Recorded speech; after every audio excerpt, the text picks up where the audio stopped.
Alors bonjour à tous et je suis ravie de vous retrouver. Donc aujourd'hui, je suis un petit peu en retard par rapport à l'horaire que j'avais prévu. J'avais prévu aujourd'hui 17 heures de vous retrouver en live. Voilà, écoutez, on ne fait pas toujours ce que l'on veut et des fois on a des impératifs qui font que on est un petit peu en retard. Voilà, ça fait partie du jeu. Alors, si vous êtes là, écoutez, faites-moi un petit coucou, dites-moi d'où vous êtes. Et moi, je suis donc Danielle Chiron, praticienne de santé naturelle, et j'aide plus particulièrement les femmes à mieux gérer leur stress, à s'en libérer rapidement, naturellement, le plus sainement possible, grâce à des méthodes ciblées et sur mesure.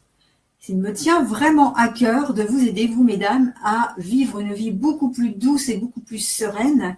Nous qui avons énormément de choses à faire dans une seule journée, c'est évident qu'à un moment donné, le stress vient nous atteindre. Mais nous ne sommes pas obligés de vivre avec cela constamment, bien au contraire, parce qu'au bout d'un certain temps, cela peut vraiment nous envahir et nous créer des maladies. Mais bon, à part cela, vous savez, on est aussi le stress est bon aussi pour la santé parce que quelquefois ça permet aussi d'avancer. Voilà, il y a du bon stress, du mauvais stress. Il faut savoir tout simplement le doser et le gérer. Bonjour Nathalie. Et à côté de ça, je suis auteure également. J'ai eu le goût d'écrire un livre qui s'appelle Mieux vivre le départ de vos enfants, 21 exercices de FT pour en finir avec les peurs et retrouver une vie sereine, puisque j'ai 2 grands-enfants aussi qui sont en train de quitter le nid. Et j'ai eu le goût d'écrire ce livre parce que je pense que beaucoup de parents ne vivent ce moment-là, ce passage-là, pas toujours très bien, d'autres mieux, heureusement, et j'avais envie vraiment de vous aider grâce à ce livre. Alors aujourd'hui, qu'est-ce que je voulais vous dire? Je voulais tout simplement vous parler d'un phénomène qui arrive souvent, c'est qu'on se fixe des objectifs dans la vie, dans tous les domaines de la vie, professionnel, familial, personnel, etc. Et puis quelquefois, on n'arrive pas à les atteindre. Puis des objectifs de santé aussi, parce qu'on veut aller mieux. Et on n'arrive pas à les atteindre et on ne comprend pas pourquoi. Alors à partir du moment où vous faites ce qu'il faut, vous définissez vraiment ce qu'il faut faire régulièrement. Par exemple, moi je vais prendre le plan de la santé, puisque la santé naturelle c'est ce qui m'anime tous les jours au quotidien. À partir du moment où vous faites ce qu'il faut sur le plan physique, voilà, prenez vos médicaments, si vous avez des exercices à faire, allez dehors, sortir, enfin bon, tout un tas de choses à faire, vous le faites physiquement. C'est déjà bien. Après, vous allez aller rechercher les causes. Donc, vous allez aller travailler sur la cause. Donc, vous allez aussi aller voir sur le plan émotionnel. Vous faites ce qu'il faut sur le plan émotionnel. Après, vous allez voir un petit peu ce qui se passe là-haut, ce que j'appelle votre ordinateur de bord. Comment il est formaté, comment il pense. Si vous avez aussi beaucoup de croyances limitantes par rapport à ce que vous avez.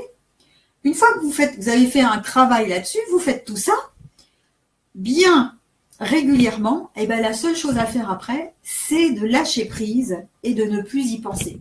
C'est-à-dire que de déculpabiliser, vous faites votre travail correctement, vous avez fait ce que vous aviez à faire, et ensuite, vous lâchez. Et vous verrez qu'au bout d'un certain temps, je ne sais pas comment, ni quand, mais automatiquement, vous irez mieux. Et ça, c'est valable aussi pour tous les domaines de la vie, les projets et tout ça, les choses qui bloquent. Plus vous allez bloquer sur quelque chose, plus vous allez en fait essayer de taper dedans, et moins ça va se réaliser. À partir du jour où vous commencez à faire ce que vous avez à faire, vous avez fait ce qu'il fallait faire par rapport à la situation, vous faites toujours ce qu'il faut faire, et ensuite, vous lâchez, et les choses vont mieux. C'est voilà ce que je voulais vous partager aujourd'hui. Ça me paraissait pour moi important. Voilà. Et puis, j'ai le goût aussi d'ouvrir un groupe Facebook privé aussi pour que vous puissiez venir y déposer vos attentes aussi et vos questionnements par rapport au stress, à la gestion du stress ou à une problématique de santé. Alors, j'aurais aimé que vous me répondiez là-dessus et me dire si cela vous intéresserait, vous seriez partante pour faire partie d'un groupe secret complètement gratuit, un groupe secret privé, où je serai là quotidiennement, au moins une fois par jour, pour venir répondre à vos questions et voir les problématiques, comprendre les problématiques qui vous animent le plus possible. Voilà, alors écoutez, si cela vous tente, si cela vous parle, écoutez avec plaisir, parlez-en aussi autour de vous, et puis mettez-moi vos commentaires dans le chat, même après une fois que la vidéo sera tournée, je serai ravie de vous répondre. Et puis, comme je vous dis toujours, que la santé vous accompagne toujours dans la joie et l'abondance de tout. Et je vous retrouve demain. Alors demain, je fais une petite vérification pour tenir ma promesse. Et demain, nous serons le 10 avril et je vous retrouverai à midi, oui demain, à midi en live. C'est promis. Voilà, alors bonne fin de journée à vous et à demain. Portez-vous bien. Bye bye.